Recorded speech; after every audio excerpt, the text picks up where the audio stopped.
da Dubai ad Abu Dhabi, la delegazione di Fasce si è spostata, qui con noi anche dietro le quinte il presidente e la vicepresidente Gino Gregoris e Luisa Forte, e ci siamo spostati ad Abu Dhabi per incontrare Gianluca Pilot. Ciao Gianluca. Ciao a tutti. È davvero un piacere immenso essere qui e permettimi, noi tutti ti ringraziamo per averci ospitato in un'occasione specialissima, a pochissimi giorni da un Gran Premio. È un privilegio. Prima di tutto ringrazio voi perché per me è un privilegio avervi qui ed è una bella occasione perché insomma avete visto cosa succede prima di un Gran Premio, avete capito un po' quello che sono le dinamiche che si nascondono dietro allo show di 2 ore della domenica. Quindi Sì. vi ringrazio voi e tutti per essere venuti fino a Abu Dhabi. Siamo già emozionati noi, quindi dopo questi pochi minuti, quindi insomma, puoi immaginare. Senti Gianluca, un po' la tua storia, un po' cominciamo a conoscerla, no? Le persone cominciano a sapere chi è Gianluca Pilot, originario di Pordenone, anzi di Cecchini di Pasiano, sì, esattamente. Per favore. E anche grazie insomma a un recentissimo, lo sappiamo, documentario di Netflix sulla storia del grandissimo Michael Schumacher. Però ricordaci, il giovane Gianluca, come ha iniziato questa avventura nel mondo delle auto e questo sogno che si è realizzato. Sì, penso che come tutti i ragazzini si sognano tante cose e io avevo il sogno sai, un po' le fantasie delle macchine, ma un po' tutti, insomma in Italia c'è chi piace il calcio, le macchine, insomma, chi vuole fare pompiere, quindi, e io volevo fare le macchine da corsa e ci sono riuscito, diciamo, quindi è stato un percorso lungo. Non dico faticoso perché insomma le cose faticose sono ben altre, insomma, o le esperienze difficili sono ben altre. Io ho seguito quello che era appunto le mie intuizioni e sono andate a buon fine. Quindi io ho fatto la scuola alla Ferrari a Maranello, quindi da a 14 anni, subito le prime scuole. È stata la grandissima intuizione di mia madre all'epoca, e poi sono tornato un po' a Pordenone, ma il mio primo lavoro, sicuramente tutti conoscono il distributore che c'è davanti a Savio. Quindi, certo. Esatto, io lavavo le macchine prima di trovare lavoro alla concessionaria Ford, di cui sono ancora tuttora amico di quasi tutti. Ho cominciato lavando le macchine, quindi si comincia, non dico dallo scalino inferiore perché è un mestiere come un altro, però insomma tutto fa esperienza, tutto fa bagaglio e sta a ogni persona a saper utilizzare nel momento giusto, nel posto giusto. Quindi se tornassi indietro rifarei esattamente lo stesso percorso. Ok, quindi la scuola a Maranello. A Maranello, appunto un'esperienza a Pordenone, alla Ford, dove saluto tutti i miei ex colleghi. E poi sono tornato in Ferrari con un bel ruolo, sono stato molto fortunato, devo essere onesto, perché ho fatto domanda, come tutti mi hanno offerto prima lavoro in produzione, ho detto di no ovviamente, perché volevo fare le corse, ma come alternativa mi hanno proposto di andare a lavorare al reparto prototipi, si chiamavano reparto esperienze, dove c'era anche Luca Picco che è di Udine, di Flaibano. Quindi ho avuto la fortuna di entrare in questo club, veramente era un reparto piccolissimo dove si facevano le prove strada dei prototipi, quindi favoloso, cioè un sogno che diventava realtà, poter lavorare e ogni tanto guidare quelle macchine. Poi ho azzardato il fatto di andare via dalla Ferrari perché volevo fare le corse e non c'era la possibilità. Sono andato in un team di Formula 3000 facendo 2 campionati in uno per quasi 2 anni. Quindi ho fatto il campionato prototipo italiano, che era molto competitivo, molto difficile a livello tecnico, che mi ha insegnato molto, e facendo sia il campionato internazionale di Formula 3000 che la Formula 2 moderna, dove ovviamente il livello si alza molto come piloti, come tecnologie di vetture per l'epoca e come approccio al weekend di gara, nel senso che non è lontano da un weekend di Formula 1, no? Hai le prove libere, le qualifiche, la gara va in griglia, quindi sono tutte le situazioni che ti formano molto velocemente, ed è anche un buon filtro perché non basta essere solo bravi con le mani, perché io sono onesto, ovviamente c'è stata anche gente più brava di me in certe situazioni, però io ero molto bravo a tenere la calma, quindi in certe situazioni era la mia la mia arma vincente. E poi per una serie di coincidenze nel 2000 sono andato in Ferrari, in Formula 1, prima la squadra test, molto brevemente perché ho avuto la promozione in squadra gara. Sono passato sulla macchina di Michael e ho lavorato con Michael fino al 2006 e 2006-2007 con la T-Car, 2008 un po' con Felipe, un po' con altri ruoli e poi 2009 a Abu Dhabi. Senti, però io so che tu hai un episodio molto bello da raccontare, credo, su come sei arrivato in Formula 1 in realtà. Ah, sì, vabbè, ma quello più che un episodio è l'approccio che molto spesso, che è anche un po' la nostra cultura, cioè rimanere sempre abbastanza pacati in certe cose. Un carissimo pilota che aveva in Formula 3000, che era Thomas, e una qualifica ha messo la macchina sul muro e l'aveva rifatta di notte. Ha fatto un bellissimo lavoro, come fanno tutti i meccanici a quel livello, non è che noi fossimo più bravi o meno bravi, il livello dei meccanici italiani nelle corse è altissimo. Fatto sta che il giorno dopo la macchina andava molto forte, c'era una persona che mi ha chiesto dell'informazione e io gli ho detto proprio seriamente che la macchina andava forte perché aveva le gomme nuove, non perché avessimo fatto un buon lavoro. E questa onestà a 24 anni aveva, insomma, quindi non dandomi delle ari perché non ce n'erano proprio, era Thomas che andava forte quella domenica mattina, ha fatto sì che qualcuno mi notasse e mi propose un lavoro in Ferrari, quindi tante volte non serve ingigantire, tante volte essere onesti o dire le cose come stanno, in certi ruoli o in certe professioni aiuta ancora perché ripaga sempre, insomma, soprattutto nel motorsport. E visto che tu avevi accennato al film di Michael, Sì. Io devo tantissimo a Michael perché comunque essere stato un suo uomo ha fatto la differenza, perché ovviamente aver lavorato per lui mi ha dato una visibilità diversa. Il fatto di essere nel film lo ritengo un privilegio incredibile e un onore incredibile, insomma, essere associato in un film come quello che hanno fatto con lui è bellissimo, insomma. Io conosco il pilota e conosco l'uomo e posso dire che ovviamente l'uomo superava il pilota. So che ti tieni tante cose ovvio, cioè nessuno, dentro... ma no, ci sono delle cose che non vanno raccontate. Quello che succede negli spogliatoi i calciatori non raccontano mai. Quello che succede in una dinamica in una squadra rimane in una squadra.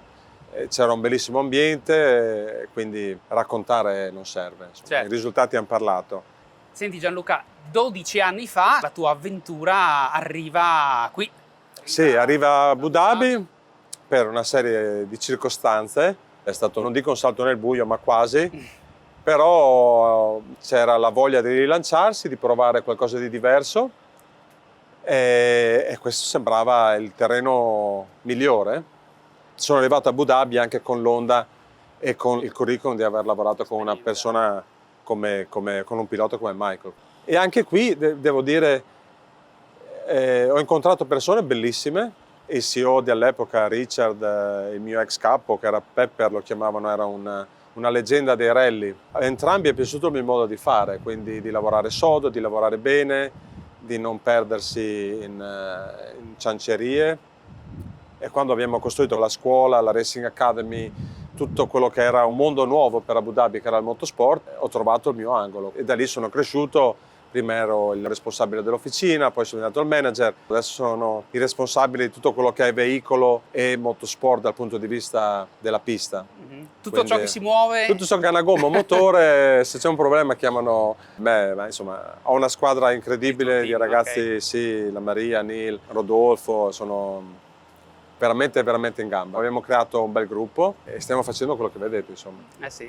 Ci sono due parole che mi rimangono dentro quando penso a te. Dimmi. L'attenzione al dettaglio e il rispetto. Sì, l'attenzione al dettaglio penso sia la base del nostro lavoro. È quello che fa la differenza, altrimenti, a parte che il gioco diventa pericoloso molto velocemente, il dettaglio serve per andare forte. E adesso qui il dettaglio serve per mettere in condizione i clienti di avere un'esperienza bellissima, mettere in condizione quella che è la macchina organizzativa di essere appunto. Cioè, il dettaglio è fondamentale, ma è parte del mio DNA. Io sono così sul lavoro, sulla partita privata sono un po' più rilassato, però sul lavoro sì, il dettaglio è una cosa incredibile. E il rispetto, io ho imparato ad avere rispetto per tutti perché prima di tutto non sai mai chi è davanti. ho scoperto soprattutto qui che ci può essere un grandissimo talento in ogni persona, quindi sta a te tirare fuori il meglio dalle persone che hai davanti e dalle persone con cui lavori. Quindi sono due cose che vanno assieme per creare una bella squadra. Poi ci sono l'esperienza, le cose che studi e tutto quanto, però queste due cose secondo me sono fondamentali. E se un ragazzino volesse intraprendere questa strada, la strada del motorsport, delle macchine da corsa, della meccanica, i sogni si realizzano ancora oggi? Certamente, siamo stati fortunati perché siamo nati dalla parte giusta del mondo, no? Senza entrare in discorsi molto più profondi. Siamo nati in una nazione dove il mestiere è fondamentale, nel senso che siamo forti nei mestieri. Il mio è un mestiere. Infatti fino a 10 anni fa c'erano 4 o 5 nazionalità che potevano contare un meccanico da corsa, un ingegnere di pista, no? Perché era un settore che ha bisogno di storicità, cioè è una cosa che viene da molto lontano, non è una cosa che si inventa in 10 anni o in 5 anni, no? Molto più delle vetture stradali. Quindi io ho trovato la mia strada nel motorsport, ma credo che ci sia ancora spazio per qualcuno. Ma in qualsiasi campo, io se devo dare un consiglio a una persona, a parte quella di studiare, perché abbiamo la fortuna di essere nati in Italia, quindi diamo per scontato cose che non sono per niente scontate in altre parti del mondo, e di imparare il più possibile, imparare un mestiere, è una cosa che non andrà mai via. Me lo diceva mio nonno quando ero a Pordenone, quando avevo cominciato a vendere macchine, e mi diceva: Mattino, sì, non è un mestiere quello, no? Se viene una crisi. E aveva ragione, cioè io ho fatto di nuovo il meccanico, ho ricominciato molto in basso quando sono tornato in Ferrari la prima volta, a livello di stipendio, però ci ho creduto e mi sono creato un bagaglio di esperienze e di lavoro, cioè ma proprio come un mestiere, era un mestiere, e quello non mi ha più fermato. Quindi un consiglio che do ai ragazzi: qualsiasi cosa facciate, fatela al meglio, perché avete la fortuna di essere nati in un paese che vi può dare il meglio, avete tutte le possibilità, con tutti i problemi che abbiamo, con tutte le difficoltà, ma a livello culturale, a livello di esperienza non c'è molto di più in giro. Quindi bisogna crederci, bisogna lavorarci. Perseverare.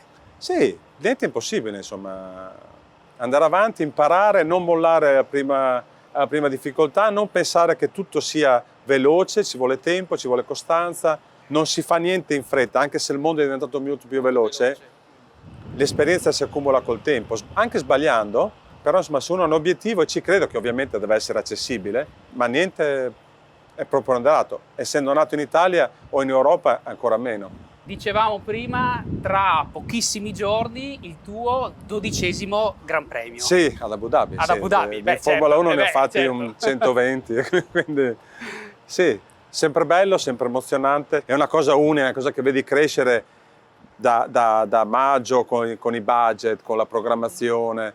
È una cosa che cresce, è una cosa che diventa, non so, 4 ore in una settimana, dopo diventano 6, dopo diventano 8. E gli ultimi giorni, le ultime settimane diventa praticamente 24 ore. Diventa il tuo lavoro primario, e nel mio ruolo si cerca di non sbagliare. Però come ho detto prima, siamo una squadra collaudata, cerchiamo di fare bene il nostro lavoro, cerchiamo di programmare, di non lasciare niente al caso, andare nel dettaglio, perché se vai nel dettaglio fai sempre a tempo a fare un passo indietro e vedere le cose con una prospettiva diversa, ma se rimani a guardarle con una prospettiva lontana e vai nel dettaglio, il dettaglio non è pronto. Quindi io tendo sempre a cercare il dettaglio e a fare un passo indietro, perché questo aiuta nel nostro lavoro. Purtroppo sulla meccanica non ci sono tante scuse, quando è rotta, quindi può essere 1000 motivi, però si rompe comunque. E il prossimo imminente futuro di Gianluca, pordenonese ad Abu Dhabi, c'è già qualche cosa che ti aspetta, insomma, dopo questo appuntamento importante? No, spero un po' di vacanze. Abbiamo personalmente a livello di lavoro, stiamo facendo un bellissimo festival che avviene nel deserto, che è in onore di Sheikh Zayed, che è stato il fondatore degli Emirati, uno statista incredibile per chi conosce la storia, sottostimato a livello mondiale, ma ha creato un paese in 50 anni che è incredibile, ma non solo per i soldi. Bisognerebbe viverci per capire la mentalità, per capire come si vive bene. In questo festival c'è una parte che è dedicata alle vetture, dove le officine locali si danno battaglie per creare la macchina migliore, customizzata migliore, poi c'è l'engine battle, e io mi occupo un po' della parte organizzativa, purtroppo delle regole, di tutte queste cose qua. Non è sempre facile, però questo è il prossimo obiettivo a breve termine. Dopo il festival, che è veramente bello, però è un challenge.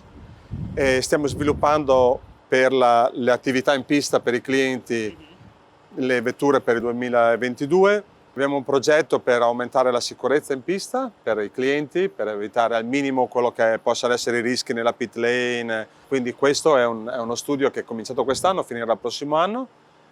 E abbiamo qualche modello nuovo, abbiamo l'Alfa Romeo, abbiamo un po' di modelli nuovi, quindi il 2002 sarà un rilancio dopo il Covid per le nostre attività. Quindi chiunque venga a Abu Dhabi merita di fare un giro nella nostra pista, provare le nostre macchine, divertirsi. Insomma, provare quello che prova un pilota di Formula 1. Venite a fare l'experience. L'experience, qui ad Abu Dhabi. esatto. Gianluca, che cosa ti porti di Pordenone del Friuli Venezia Giulia ancora oggi qui, dopo 12 anni ad Abu Dhabi, dopo tutta questa lunga carriera nel motorsport? Tutto. Le radici sono la cosa più importante che abbiamo e i valori con cui siamo cresciuti, che sono nel giornaliero, no? Non erano solo i genitori, è tutta la società, tutto quello che girava attorno a noi. E secondo me, io sono orgoglioso di essere di Cecchino ovviamente, ma tutta la nostra zona contraddistingue dal fatto che siamo persone serie, lavoratori, che ci impegniamo e sono valori che sono dentro ognuno di noi. E io me le sono portato dentro passo per passo, non ho mai mollato di un millimetro anche quando le strade sarebbero state più facili. Come quello che porto dentro le nostre zone è la tenacia, non molliamo. E ho visto che è la chiave per moltissime persone, lo diceva Ross, lo diceva Michael, lo dicevano tante persone, mai mollare, e noi secondo me nelle nostre zone sappiamo farlo bene di non mollare, quindi quello è la cosa che mi porta di più. Parlare con Gianluca è fonte di ispirazione, quindi grazie ancora e ci vediamo presto, tra l'altro con tutti gli altri pordenonesi che vivono qui nella penisola araba. Perfetto. Grazie. Ciao. Grazie mille. Ciao ragazzi.